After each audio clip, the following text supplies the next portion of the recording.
Good morning, everybody. Good afternoon, sorry. My name is Tina Bateman. I'm a program specialist here at MBCC. I'll let everyone else introduce themselves around the table.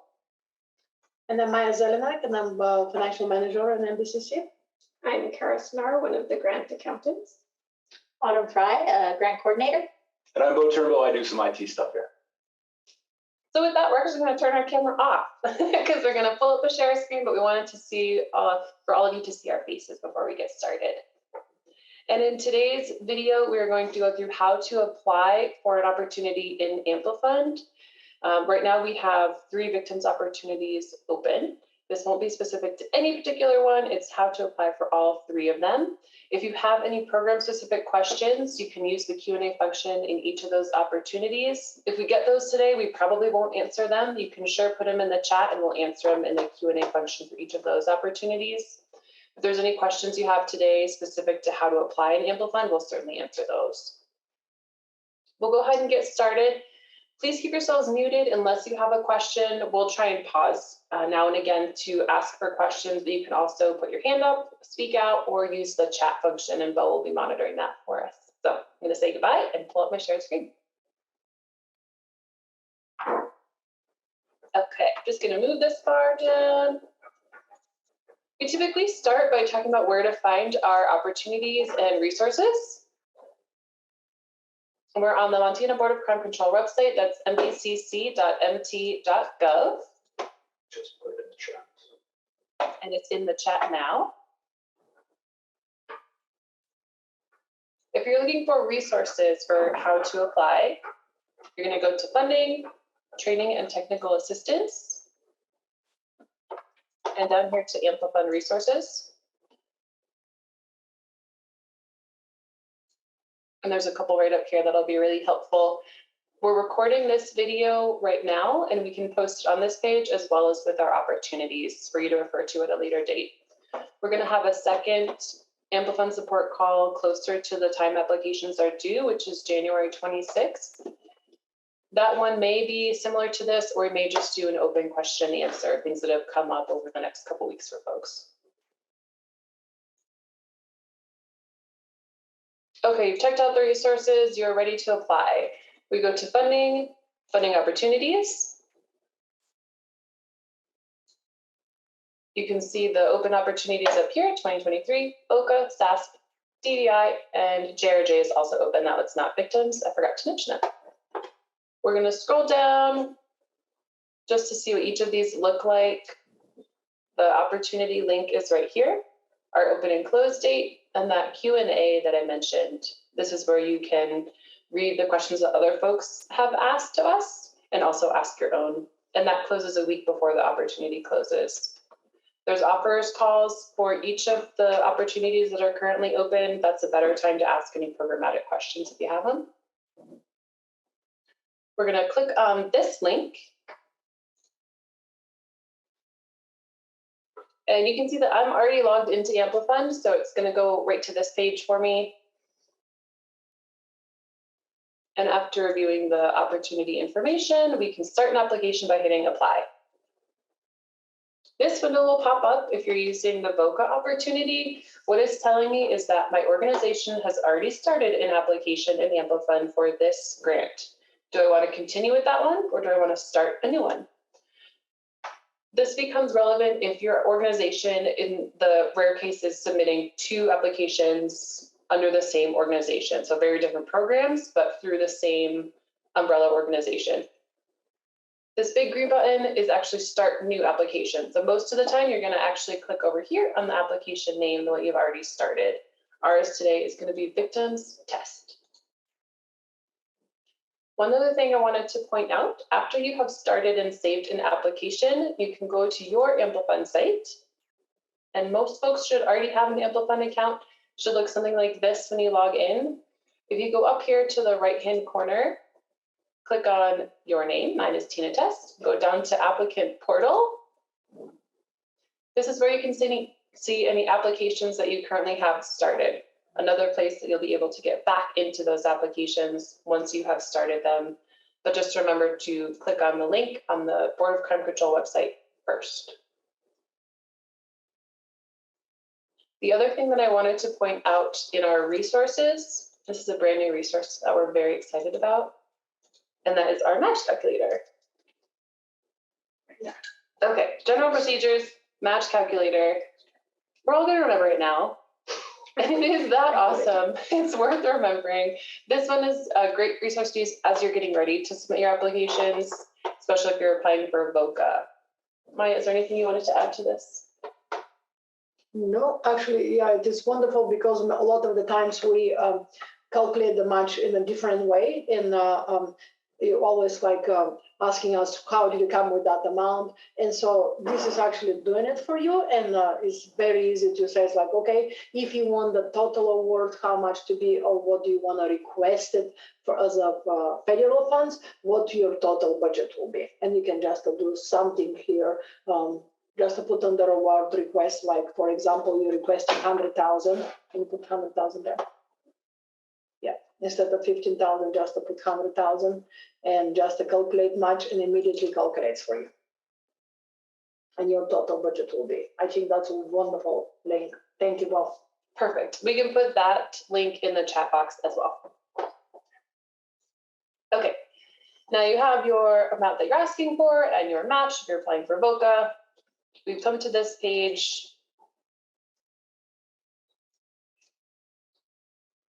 Again, you're going to see the opportunity information here. It's always good to read through these details and join us for the offers call if you're available to note any changes to the application or the opportunity.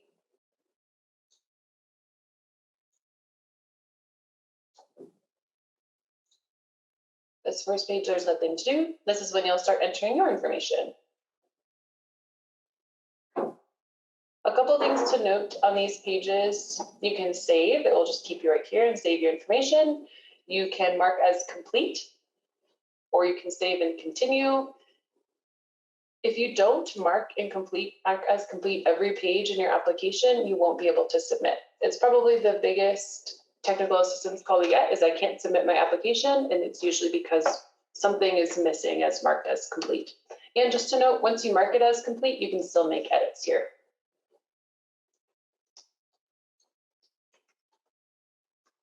Go to save and continue, and you can see our little bubble bar up here that's telling us, yep, we've completed opportunity details and project information. And now we're on application forms, which there are 20. This is where the meat of your application will live. And you'll start with the first one and kind of work your way through all of these. The first several are a lot of information and instructions on how to complete your application. As you get into the narrative entries, we recommend opening your application in a Word document, saving your responses in there offline, just in case something funky goes on with the Amplifund. One of the things I wanted to note was our performance plan instructions. These are new this year. We've changed the application a little bit. We removed both the logic model as well as the evaluation plan. And if you've applied in the past year, you know that the evaluation plan was a way to target a couple activities to help you achieve those overarching goals that you create in your performance plan.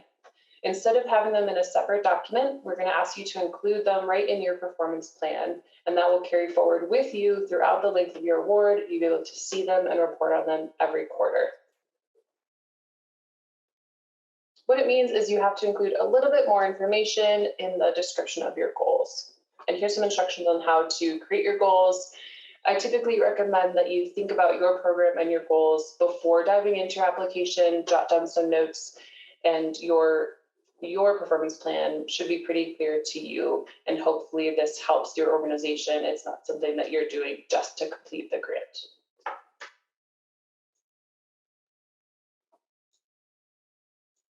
Okay, so you can see here, and I'll pull up a performance plan in just a moment so we can look at what this actually feels like.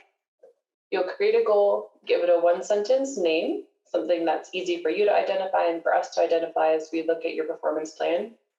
And then under the description there, you're going to add a couple of activities that your organization will complete to reach that goal throughout the course of the grant, whether it's 1 year or 2 years. We're asking for a minimum of one activity, but it can be as many as feels comfortable to you.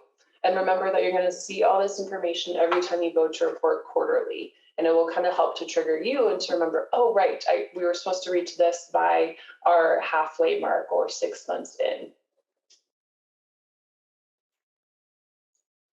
And goals this year are going to be either numeric or milestone. Numeric goals, you have to identify a number to be achieved. Milestone goals, you identify a due date. Again, you're required to have 3 to 5 goals. And as always, please review the scoring criteria in each of the sections of the application. We have changed our scoring criteria a little bit to reflect those sections that we took out and also to add a little bit more detail. And just remember, when we go to review your applications, this is exactly what we use. We want to make sure that we're all using the same exact criteria and it's all really transparent to you as well. And at the bottom of this page, we have 2 examples. One is a numeric goal and one is a milestone goal. And this is similar to how it will look when we go to the next page and input a goal. You select the type, we give it a 1-sentence name. And in this description, I added a little bit more information about what the goal is, and then a couple activities in here that are fairly detailed. Some of them will include tracking information where that applies, or a person identified as the individual responsible for that activity or goal.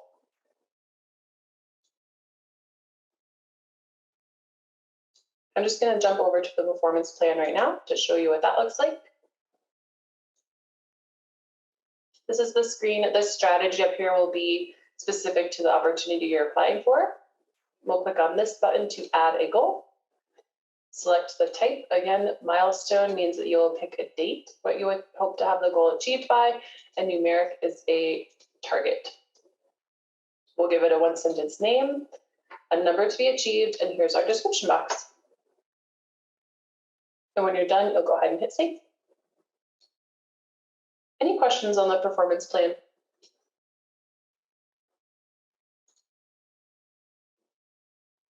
Again, you can shout them out, raise your hand, or put them in the chat box for us.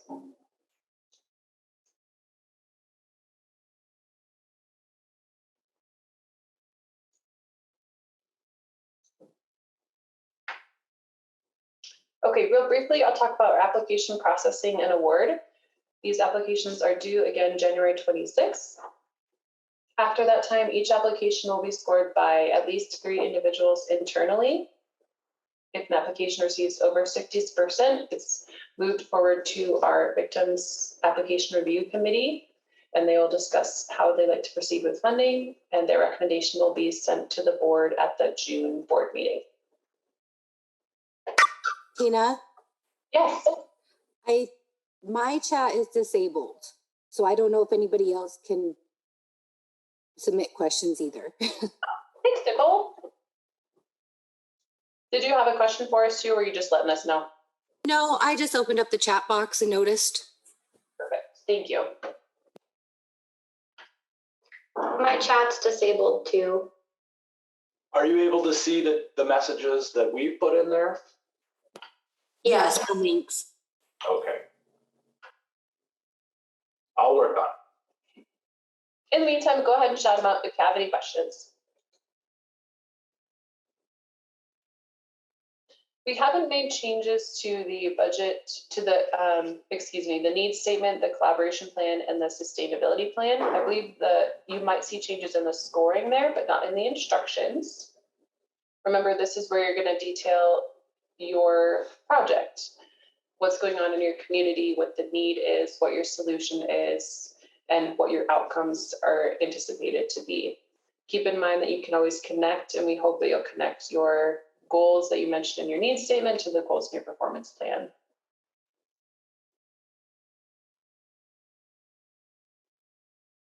At this point, I'm going to turn it over to Kara to talk about the budget instructions, the budget narrative, and our budget form.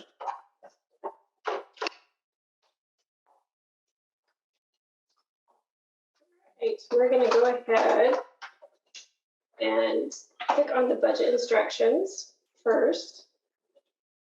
In here, you'll want to start and read all of the directions associated to the budget so that you are aware of what needs to be included, what shouldn't be included. It explains non-supplanting requirements, the federal indirect cost rate agreement, cash or in-kind match, position classifications, the difference between exempt and non-exempt employees, salary and hourly employees. This mouse is crazy. When you get to the bottom here, you will need to make sure that you mark the radio button that yes, you have read the information. You can save it and continue, or once again, mark as complete and move on to the other sections.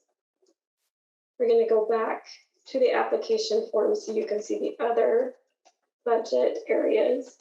We have the project personnel section and the budget narrative, and those will all tie together with the budget at the radio button on the top. But we're first going to go into each of these individually so you can see what is in them. In the project personnel, we have spaces here for you to list all of the personnel on the project.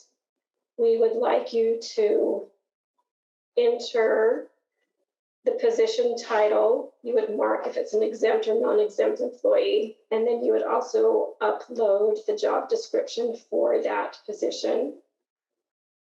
I forgot, first right here we have the organization chart. You will just click on the button to upload your org chart. If you attach the wrong document, you can just hit the garbage can here, delete it, and reattach the correct org chart that you need. So for as many positions as you have, you can continue up to 15 to enter the position title, whether they're exempt or non-exempt, and then attach each of the job descriptions to that. When you are done, you will go to the bottom. Once again, you can save it, mark as complete, or save and continue. It might be best to save and continue because when we go into the budget portion, we want to make sure that all of the things that we entered into there tie to our budget. But it won't mess up anything if you do mark it as complete and go back later if you do have a correction that needs to be made. We're going to go into the budget narrative. If you read the directions up here, this is everything that the budget must contain. We want to have an explanation that is justified by all budget items on the project activity. So we want a detailed explanation of how this ties into your project, how you are reaching the amount that you are requesting in the budget, all the calculations. We need to make sure that the costs are allowable for the program, and we need to have the accurate financial resource disclosure, which is another button on the application. Here we have a description of how match is calculated. You can use the match calculator. For this, you can verify your calculations with the match calculator to see if what you came up with was accurate. Here is the personnel. We want you to list each of the positions that were included on the project personnel. We want it to state the hourly wage if it's a full-time employee. If you are requesting half-time full-time employee wages, which would be the 1,040 because that's half-time. And if you are funding the other source through private donations or another funding source, where it is coming from, and the length of time to get your total amount that you are requesting with the grand total for all of the positions that you are including on the project personnel. Be as detailed as possible so that we can ensure that we have the calculations correct to match from this to the budget. All of the budget item categories are listed here. So we have fringe next, FICA, FUTA and SUTA follow kind of a basic calculation, but workers' comp, retirement, health insurance, those will be different based on your agency's cost. So we want to see how you come up with these amounts in your description here. Give us all of the detail so that we can verify and match to where this is coming from. If you have a category where you are not going to request anything, put NA not applicable so that if somebody is looking, we know that you have seen and are not asking for anything in that category. So here is equipment. Each of these areas describe what will be in them. I have put NA on this. Supplies, office supplies, postage, training materials, anything that can be in here. I put emergency client food, purchasing food for victims on an emergency basis, requesting $1,000 grant funded, and then emergency client aid. So the description here, based on prior services provided to victims, we have budgeted this amount to include purchasing either train or bus tickets to get clients to safe family environments outside of Montana, or transporting clients to shelters across the state if we're unable to house them. And then I put 2,000 grant funded. So you can see in this description, there's a lot more detail of how and what we are going to do with this $2,000. This description just says we're purchasing food for victims on an emergency basis, $1,000. But if we go back to the directions, we see that it wants to have a detailed explanation and justify the items. So this would be an example of something that is not detailed. We want to have more information there as to what and how you will be using those funds and how you came up to that amount.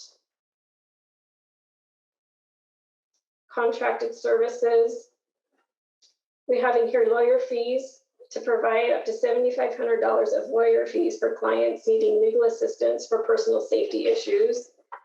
And I noted in here that it would not exceed the $81.25 per hour, which is the federal requirement for contracted services, and that the grant would fund this $7,500. Once again, I put not applicable for indirect costs. And in other, this is where you would put anything that you have, such as your rent, telephone, gas, electricity, something that you don't have. We have to know the cost allocation where you are coming up with those, the amounts that you're requesting. So here I have gas and electric bill. It's $400 a month. And we used a cost allocation based on the square footage of the office for each employee. So that portion that we can use charged to Boca is 25% of the total bill. So we spelled out exactly how we are getting to the amount that we are requesting. And you can use any type of allocation, but we have to have it listed and know how you came up to that amount. So based on that, we are going to request $2,400 for the 2 years that this grant is. So mark it as saved, and then we're going to go to the budget from here. I have put in some amounts based off of the budget narrative that we just went over. When you go to enter here, the budget categories are all listed. You will just click on the plus. Use the bar and then it won't do that. Okay, thank you. So click on the plus.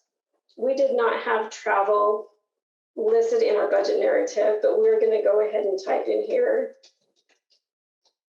that it's for the advocate. And we're going to put direct cost of $500. We're going to change this to be yes. If we had a cash match that we needed to enter, this is where it would be. We're going to select dollar or percentage, but we're going to leave it at dollar. Put 100. This is where you would put your detailed description in the narrative. Kara, can you review what description you want them to include in the line items? With description in the line items, Yeah, detail. which is right here. Should it be the same as the one in their budget narrative? Yes. It can be. Yes. We need to have, the detailed description, so that we know exactly where this is coming from and reached. Yeah. Um, Yeah, the line detail and the budget narrative could be exactly the same. They can copy and paste. We very often go back to see what exactly they requested and how they calculated. And this or the budget narrative is the other place to see it. If you have exactly the same information in both places, is more helpful for us because we don't go exactly to the budget narrative, but we can go to the line item detail. And just the ones, another thing to say, this line item detail transfer to your awarded funding, and it will be easier to see it later on than the budget narrative. So if you copy and paste in both places, it's more helpful. Okay, so you see that we added it. It added the $400 into our budget. But if you do not want that there, just as easy as putting it in by pushing the plus, we can hit the trash can because we did not have travel in our budget narrative. I don't want that there. If you already have these budget items in here, you can click on the pencil to edit the items. So as you're comparing the budget narrative to your budget here and your Excel spreadsheet that you have your budget, to make sure that all of the amounts match, you can edit it as you go. So the main goal when we are done setting up the budget is to have the overall budget cost at zero. We want to have the budget cost and the award requested amount, everything needs to match. So right here, you can see that we are off by $1,000. So as you're verifying this from your spreadsheet, as you're entering it in, we know that we're off somewhere. And as I was doing it, I made a mistake so that we could see that if we were done, we would not be able to mark this as complete because of the error that our budget is not in balance. You can't see another spreadsheet that's up here because of the one screen. But in our budget narrative, we had that we were going to use $2,000 to fund this. So when we entered the budget, we made an error. We can go back in and correct that. I didn't hit the edit, did I? Yes. Where? Oh, I'm looking at this amount. Okay. So yeah, so we're going to go ahead and edit this and correct.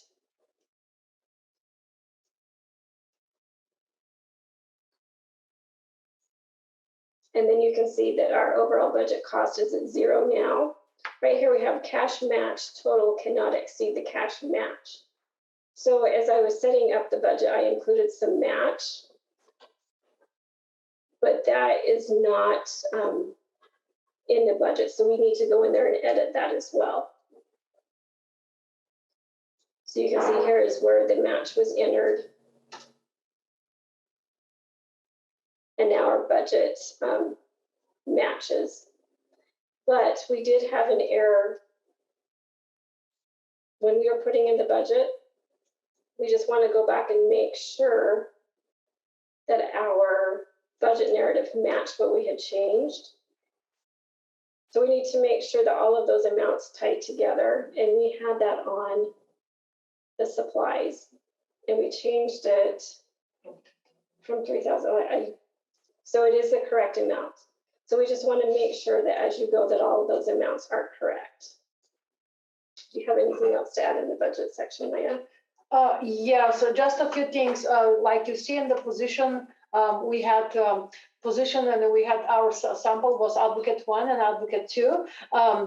we requested in the past to have names, and we've learned that it's not that so useful. We want details during your application. So if we have 5 advocates, I want 5 advocates. I want to see 5 advocates job description, and your advocates could be paid a different rate. And if they're paid different rate, please include advocate 1 payment is different than advocate 2 because of longevity or because of their seniority. Just a little bit of detail why do we have a difference in the same job description. Like I said, we need only advocate 1 or advocate 2 because we know that people move and change, and we don't want that to be changed later on. But please include details later on when you are awarded funding. We'll move these details, and we might actually put just a victim advocates as a total. But in your application, we want details. So to see how do you come up with that funding, and it will be easier for you actually to calculate that. One other thing I would like to say that is very important, that your calculations are correct in your explanation. You can use whatever tools you'd like to. If it is Excel, is kind of easier for me, but you can use any tools you'd like to when you have a calculation to end up to that amount. Do not just estimate it, or not estimate it, but just round it without explanation. Why did you round it? Because we actually calculate, go and check your calculation, and if your calculations are not correct, we take points from your budgets. Like we really review that, and it's very important that your calculations are correct. One other question I had, I don't know if you remember during our subgrantee training last time, we said that the GANs, the grant adjustment notice, would not be required if you do not go over 5,000 into each category, or 10% of your total funding. If you have a category in your budget, meaning that if you don't have a category for supplies and later on you want it, you have to do a grant adjustment notice. But if you do have a supplies for $100, you already have that line as of a placeholder. So you just maybe have to think about it if you'd like to put that there or you'd like to do a grant adjustment notice later on, just as something that's it came up during training. And the location, like we talk about it, please let us know how did you allocate this funding. We all use a different allocation plans or different location methods, just to tell us how to do it, and so we can go back and see, it's like, why did you allocate this percentage to that grant? Remember that budgets are estimates, and if you calculate somebody, like for example, the victim advocate's salary is $20 an hour, and just in July you have to hire somebody and you have a $22 an hour. This doesn't mean we cannot pay the $22 amount an hour. However, you can pay only up to the amount that you are awarded. But $22 an hour will be allowed to be paid just because whatever it was in your proposal is an estimate. Everything else could be up or down. Just to make sure. It's the same thing. We had a situation when people sometimes later on build us on the estimates. We don't pay on an estimate. So it's the same thing in the budget. You can use estimates, and it's perfectly okay to do that. And to clarify for my program brain, you would like a one-line item for every individual in personnel, correct? Correct. And when it comes to our allocation, we are asking for folks to put their allocation in every budget category that they have filled out, correct? Correct. And how much detail do you want there? Just federal, state? I don't exactly want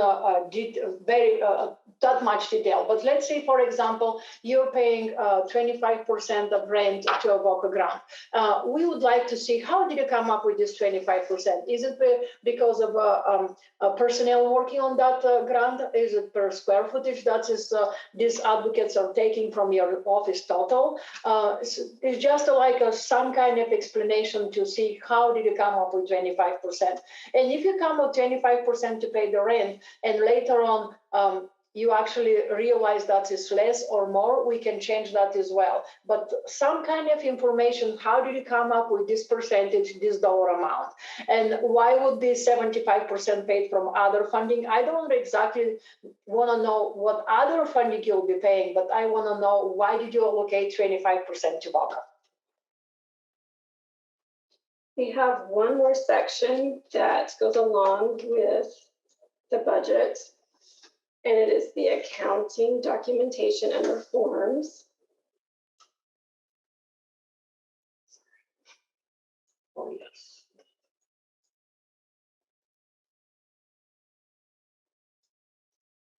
And on this, you need to list what your UEI number is and upload the documentation.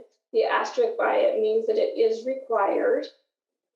And remember, that's a change. It used to be you had to have a SAM registration as well as a DUNS number. This is updated to just that new UEI. Here is the accounting system and financial capability questionnaire.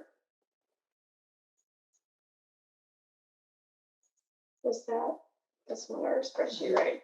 No, it's not. That's the question. Yeah, but leave it that. We have to talk about it. We updated this form a little bit only.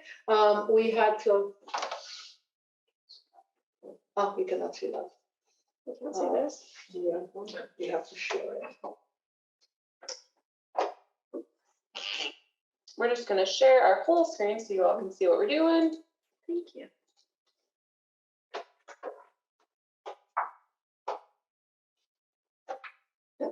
So it is the new, this is a form that we used to have and it's updated a little bit. Please read it. It is, I actually took we took some of the boxes that we kind of like said not sure. We don't want you not to be sure what accounting system you're using. So no, it's not sure, it's still there. Oh, that's the old one. Okay, so just to let you know that this year, this form will be really scrutinized because we see that many of the program people really don't know what are their accounting system, and that's perfectly okay. But please consult with your financial accounting people to make sure that you're actually filling up that form correctly, because if it is not. If it's not filled up correctly, will come up to you, or if it is something that is not true, or you don't have you don't know what exactly you're using, will come to you as well. You will not be penalized if you don't know it at that time, but this form needs to really be correct, because we have a lot of people just saying not sure, and I was like, why you're not sure? How we can have in this entity without being sure? Maybe the next person next chair to you knows what it is. Let's find out and make sure it is using the correct one. So this form does not have any scoring in terms of how you fill out that form. It's just important that we receive the form and it's accurate. Yeah. And it is very important that we do have a accurate accounting system, and this is a federal requirement. And that's something that we can work with folks on after award if they're awarded. Is that correct? It is correct that we can work after the award is awarded, but it's better to be before that, because we find out that if it is not complete correctly, actually some of the entities do not have the accurate accounting system in awarding funding, and we actually hold the funding until they have the accurate accounting system. Here's another spot to upload a file if you need something for the federal indirect cost rate agreement. The 2 CFR, read this, you need to mark yes or no here. It is a required part.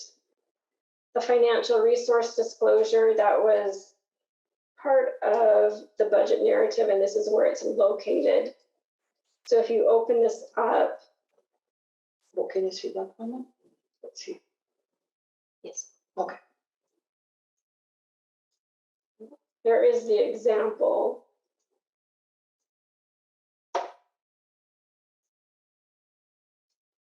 We need to have this completed to disclose all of your funding sources for your agency. So if you're applying for VOCA here, we need to know the current period. So this is everything that you currently have. So if you have a current VOCA award, SASP award, we need to know all of the amounts here in this spot at the next period. So this is what you are applying for, or for us, or anywhere. So MBCC is here on the top. Down below is all other sources of funding. If you have other grants elsewhere, fundraising, donations, all of this needs to be disclosed here so that we can see where your funding sources are coming from to get up to the MBC amount funded. And I do have just a little bit to chime here. So this form, we had plenty of questions last year. So when we look at the current period is right now. So it is this fiscal year for you, wherever it is that fiscal year, what funding do you have? And why are we using this form? I use that form a lot later on in a while, discussing how your allocations are. We would like to see how much funding you have from us, from that that one particular federal award, according to all your federal awards, and how your allocation, how you allocate expenses. For example, if you have like only 10% of your funding is from VOCA, and you're charging like a 50% of electricity to VOCA, then I will be coming to you and asking, it's like, why is that? It's not that it's not allowable, but we have to see why are we charging a higher percentage for that on that grant when you have a lot more funding. And the current period is the period right now that is just like we kind of state on that, and the next period is wherever you're expecting. So just to put any estimates, and we know that it is supposed to be estimates, because you might apply for 100,000, you're gonna get only 7,500. So it is something that it is very important to just use estimates. Another thing it is we have entities that are small nonprofit entities, and they have a different separate projects, but they're one program, they're one entity.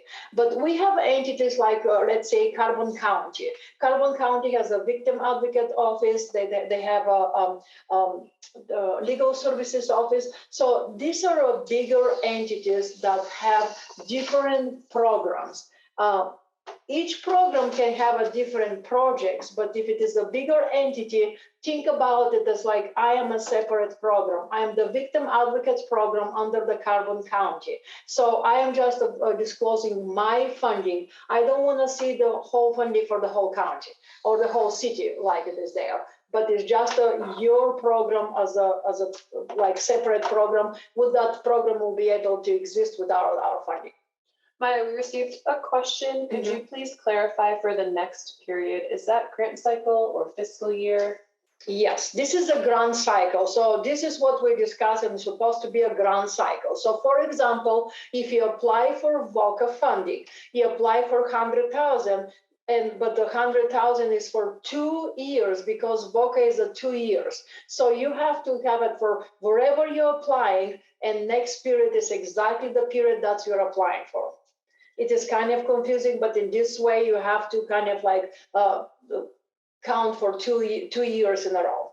So your current period, if you're a current VOCA recipient, should that be a 2-year VOCA period? And your next period is another 2 years? Correct. And this is the only way to be accurate. We kind of discussed with Kara here and try to see, should it be only 1 year, 1 fiscal year, 1 calendar year? And because every entity uses a different years, like accounting years, calendar years. So that's why we are actually saying it is your year that you're applying for your funding. So if you're applying for DVR or SASP, will be only 1 year from July to June. If you're applying for VOCA, you have to include 2 years in the current period and 2 years in the next period.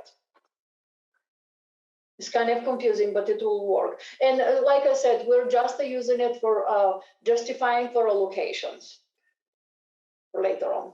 Okay.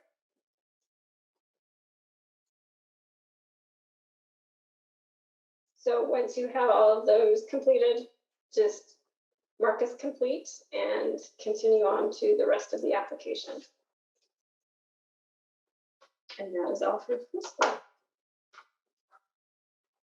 Any more questions about that? Is gonna review our supplements for us.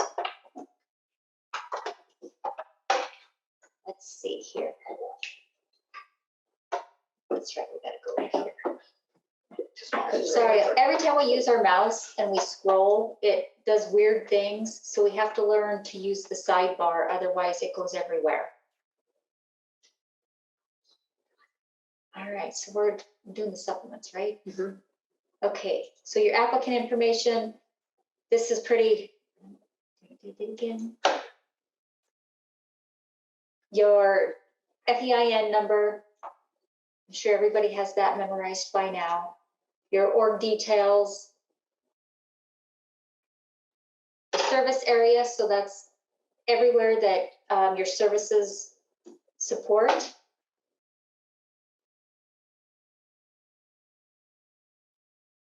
And then if you have history with us, have you had a grant with us? And then again, you want to mark as complete when you go. If you don't fill it out, this is what you're going to get.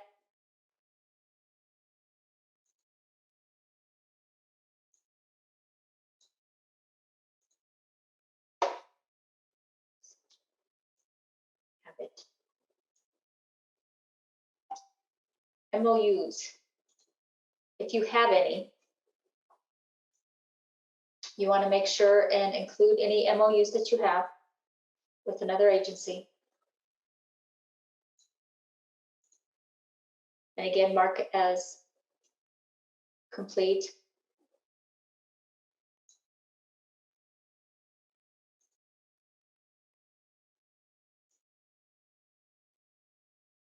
EEOs.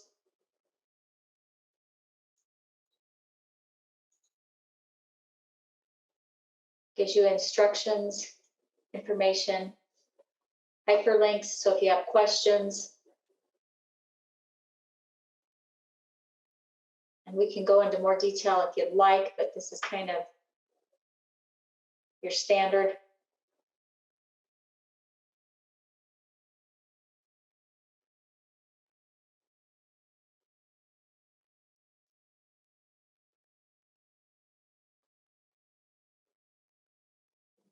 I gotta say, it's kind of hard not using the scroll.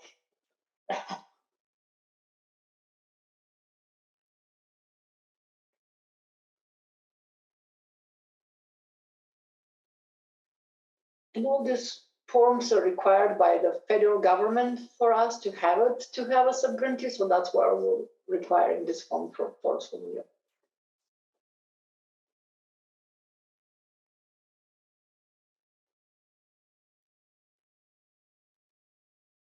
I know I'm scrolling through here kind of quick, but am I closing this one? Mhm.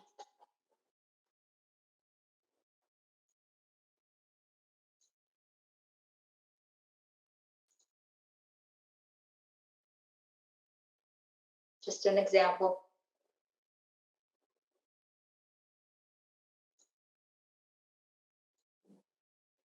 Then you can choose your file, upload it there. And then again, when you're done, mark as complete.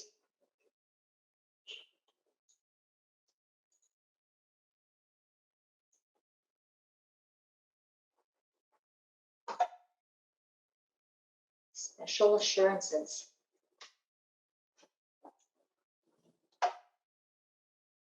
Now, nobody can go to sleep when they're going through this. There's a lot of information.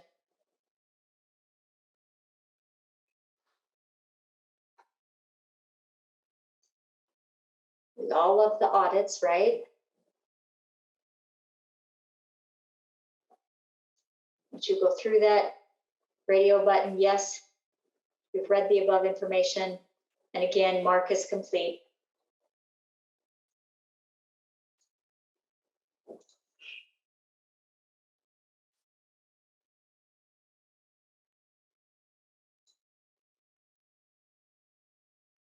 Certifications. I know you've all been asked this one before. If we're missing it, we'll let you know.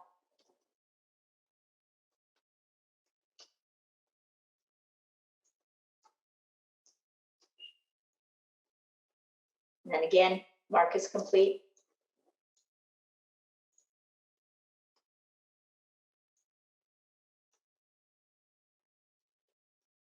And I think I'll turn this back over to Tina.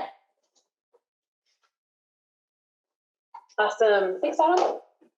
You can see down here, there's a VOCA supplement, that's the SAR, and there may be other supplements based on the opportunity you're applying for. I know SAS has their own questions to include as well.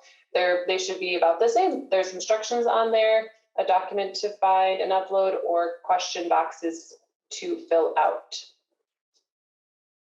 And you can see these are all required. One thing to note with those supplements is that you can upload any document. Amplifund has no idea what you're uploading, and they will let you mark as complete. Before you submit your application, I recommend going back and making sure that the document you uploaded is the one that you intended to submit. You did receive one question before we go forward, and that is our application name. And the question is, what should this name be? The application name, I usually recommend that folks use their organization and then the program title that you're using. It could be Lewis and Clark County Victim Witness Program or Lewis and Clark County VOCA Program. Something that's really identifiable, and this name will stay with you for a while. And then when it comes time to award, we may change that to our format of name. Only the question I have, if it is, what about if they had the same award last year and this year they have the same award? So would it be Lewis and Clark Victim Witness Program from VOCA, or should I say it from VOCA 2023 to make sure that we are actually separating the names between the opportunity years? You could add a date. We separate it by your award number and by your award name later in Amplifund. Okay. Any other questions before we wrap it up? We're getting close to the top of the hour, and I want to keep us to that 1 hour timeline. We'll finish up here in just a minute, but I want to pause for any questions.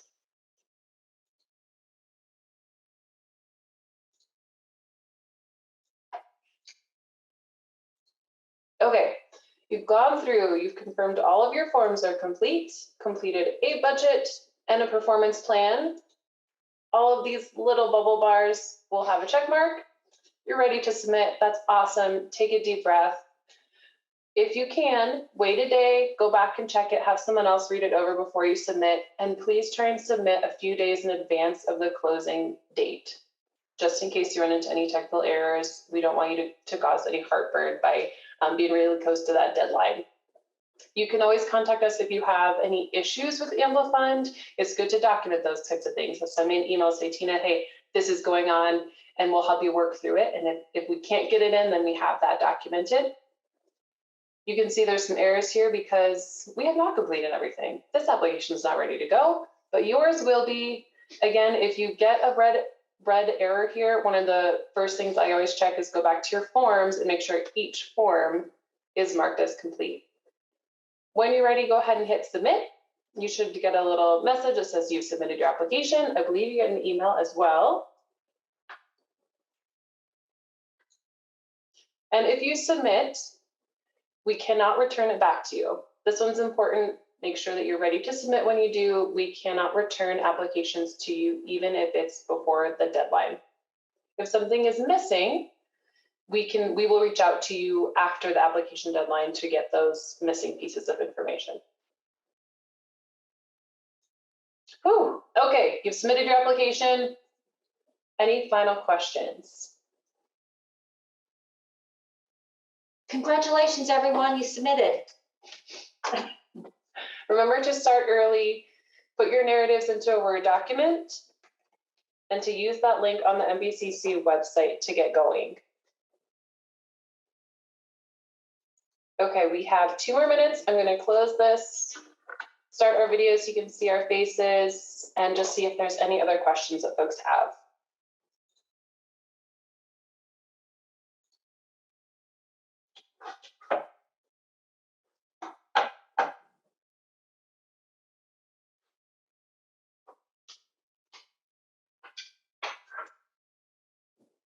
Can I say something? Yep. Yeah, so just a very quick, when you read the opportunity at the beginning, we have allowable and non-allowable costs. Maybe please pay attention to those. We had some on non-allowable costs and folks were including it in their budget and budget narrative, just to make sure that you're not including something of that. All right, folks, those are the words of wisdom we have for you today. Please feel free to reach out if you have any questions. Enjoy your holidays. And thanks so much for joining us today.